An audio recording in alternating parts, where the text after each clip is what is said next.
안녕하세요. 2022년 5월 25일 디몽모닝입니다. 첫 번째로 가져온 뉴스는 러시아는 돈을 갚을 구멍이 없어졌다. 디폴트 되나? 에요. 이걸 가져온 이유는 세계 경제가 다시 한 번 더 출렁일 수 있기 때문에 가져왔습니다. 러시아는 현재 전 세계 금융 시스템에서 쫓겨나 있는 상태입니다. 전 세계 주요 은행들이 사용하는 쉽게 말하면 송금 시스템에서도 러시아는 제외되어 있는 상태이기 때문이죠. 여기서의 결제망은 스위프트라는 약자로 많이 언급되고 국제은행 간 통신협회의 결제망이라고 부릅니다. 우크라이나 침공 이후로 미국은 러시아의 금융 압박을 가하기 위해서 이 망에서 러시아를 제외하게 했죠. 문자 그대로 러시아 은행은 스위프트를 통해서 여기에 속하는 다른 은행으로 송금할 수가 없고 다른 은행도 러시아로 돈을 보낼 수가 없게 되어 있습니다. 다만 러시아로부터 받을 돈이 있는 곳들은 당분간 돈을 받을 수 있도록 러시아로부터의 입금을 일부 인정해주고 있었는데요. 예를 들어서 러시아한테 빚이 있거나 하면 미국 달러로 원금이나 이자를 받을 수 있어야 하잖아요.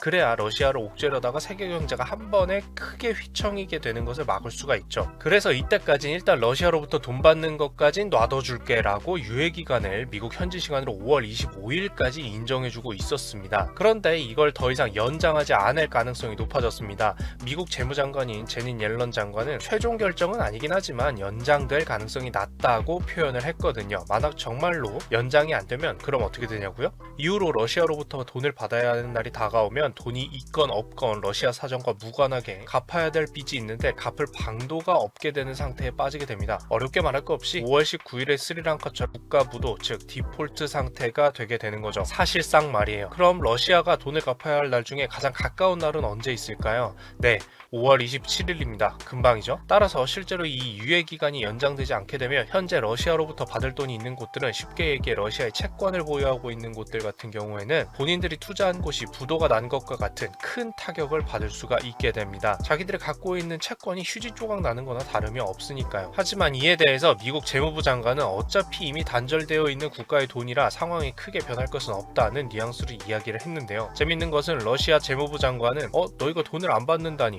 돈 받을 구멍을 없애겠다니 우리는 그냥 어떻게든 러시아의 돈 루블화로 줘버릴 것 이러면서 공식적인 러시아의 디폴트 선언은 없을 거라고 으르렁대기도 했습니다. 참, 그런데 이거 제가 알기로 5월 27일에 러시아가 갚아야 될 돈은 달러로 갚아야 될 것과 유럽의 돈인 유로화로 갚아야 될 이자인 걸로 알고 있는데요.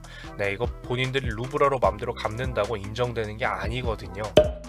앞으로 어떻게 될지 상당히 유의 깊게 지켜봐야 될 부분인 것 같습니다. 두 번째로 가져온 이슈는 말레이시아 닭고기 수출 중단 예정입니다. 이걸 가져온 이유요? 네, 식품 물가 상승 위험 끝나지 않았으니까요. 인도네시아의 팜유 수출 금지, 인도의 밀 수출 금지에 이은 치킨, 무릇 치킨 수출 금지입니다. 물론 치킨이란 요리가 수출 금지된 것은 아니죠. 말레이시아에서 닭고기 수출이 6월 1일부터 금지될 예정입니다. 이유는 무엇일까요? 첫째로는 당연히 물가 급등으로 인한 해당 식품의 가격 상승이었습니다. 말레이시아 자국 내에서 먹는데도 가격이 부담스러울 정도로 오르니까 우선 수출하기보다는 자국에서 소비하면서 이 닭고기에 대한 가격을 안정시켜 보려는 것이죠. 사람들 먹어야 되니까요. 일단 자국민부터. 그리고 둘째로는 말레이시아 내 공정거래위원회가 닭고기 가격 및 생산을 통제하는 거대한 대기업 담합을 발견한 상태이기 때문에 조사 중이라고 말레이시아 총리가 전했습니다. 쉽게 말해서 담합이 형성된 것으로 보인다는 말은 말레이시아 소비자들에게 결과적으로 무슨 소리겠어요? 말레이시아 내에서도 터무니없는 가격으로 닭고기가 공급되고 있으니 이것 좀 해결 좀 한 다음에 우리가 수출을 할게 라고 하는 겁니다. 결국 말레이시아 내에서 소비되는 닭고기 가격이 상당히 부담스러운 수준이라는 것이 종합적인 이유라고 볼 수가 있겠는데요. 네, 결국 또 식품 물가로 인한 여파인 것이죠. 이로 인해서 가장 큰 타격을 받을 것으로 보이는 것은 말레이시아 이웃 국가인 싱가포르인데요. 싱가포르 소비 닭고기의 약 34%가 말레이시아로부터 오는 것이기 때문으로 알려져 있습니다. 오죽하면 직접적으로 소비자들에게 냉장 닭고기 말고 냉동 닭고기를 소비하거나 다른 고기를 선택하는 방안도 언급했을 정도죠. 반면 한국의 경우는 싱가포르 수준의 타격이 예상되지는 않지만 닭고기 가격 추가 인상을 피할 수 없을 것으로 보이는데요. 그렇다 보니 말레이시아산 닭고기 대신에 또 소비될 수 있는 닭고기를 판매하고 또 그 닭고기 가격이 인상돼도 가격을 올릴 수 있을 것으로 보이는 닭고기 관련 주식들의 가격이 말레이시아 닭고기 수출 금지 소식에 급등하기도 했습니다. 대표적으로 마니커 주식의 경우에는 최종적으로 약 13% 오른 채로 끝났는데요. 말레이시아발 소식으로 모든 닭고기 관련 주식들이 급등해서 시작했다가 후반에는 낮아지면서 끝난 상태였습니다. 수출 금지로 인한 혜택을 과도하게 기대한 탓도 있고 투자 시장 전반적으로 분위기가 안 좋았던 탓에 급등하긴 했었지만 금방 수그러드는 모습을 보였죠. 그러니 이거 보고 뉴스 뜰 때마다 테마주 느낌으로 또 기대하시면 안 돼요. 그래서 전달하는 소식 아닌 거 아시죠? 참고로 한국무역통계진흥원의 농축산물 수입가격 지수 보고서에 따르면 닭고기 수입 가격은 2022년 4월 기준 작년의 4월 대비해서 플러스 37.2% 가격이 이미 오른 것으로 나타나고 있습니다.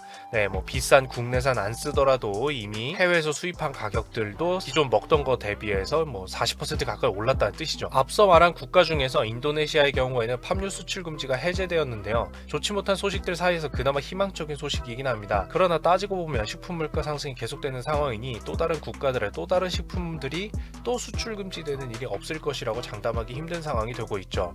물가는 연쇄작용을 일으키니까요. 실제로 현재 인도에서 설탕의 수출을 완전히 금지하는 것은 아니지만 일정 수준 이상 수출되지 않도록 수출량을 조절할 것으로 이야기가 나오기도 했습니다. 자, 그래서 오늘 가져온 이슈 중에서 첫 번째로는 러시아 디폴트 될 가능성이 상승했다라는 거고요. 5월 27일 안팎으로 어떤 뉴스 기사들이 나오는지 자세히 봐야 될 것 같습니다. 러시아 관련으로요. 그리고 두 번째로는 말레이시아의 물가 급등으로 인한 닭고기 수출 금지였습니다. 그간 전해진 내용들과 맥락이 다르지 않다는 게 오히려 공통된 위협이 커지고 있다는 거라 무서운 수준이었죠. 어떤 위협이요? 네, 식품 물가 급등이요. 자, 그래서 여기까지 오늘도 있어 보이는 경제금융 이야기로 커피 한 잔을 맛있게 즐기실 수 있도록 정리해서 가져와 봤고요. 이상 티묵이었습니다.